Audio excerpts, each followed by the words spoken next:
चला मग आपण गव्हाच्या पिठाचं गुलाबजाम बनवू। 1 चमचा तूप घेतलेला आहे। गव्हाचं पीठ परतून घ्यायचं, लालसर होईस्तोवर भाजून घ्यायचं, लागल तसं तूप घालायचं,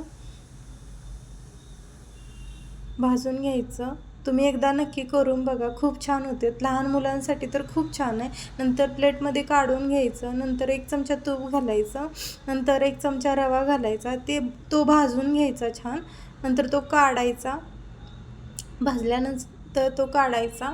नंतर अर्धा पेला दूध पावडर घातलेली आहे, चिमूटभर खायचा सोडा घालायचा। ते दुधानं चांगलं मळून घ्यायचं पीठ। मळून घेतल्यानंतर 15 मिनिटं भिजत ठेवायचं।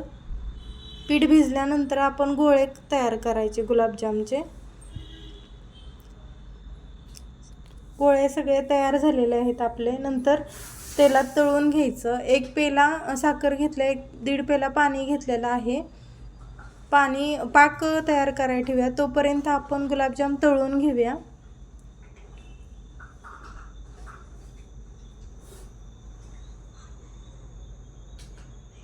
लालसर होईपर्यंत आपण गुलाबजाम तळून घेऊया।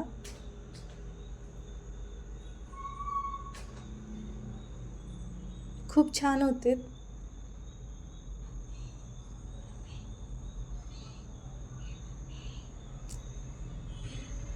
आपले तळलेले आहेत गुलाबजाम असे।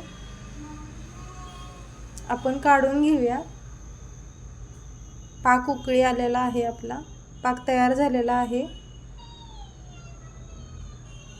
नंतर पाकात घालूया गुलाबजाम, नंतर हलवून घेऊया। वेलची टाकूया 2, नंतर गुलाबजाम हलवून घेऊया। नंतर काढून बघूया, असा झालेला आहे आपला गुलाबजाम। खूप छान होते। तुम्ही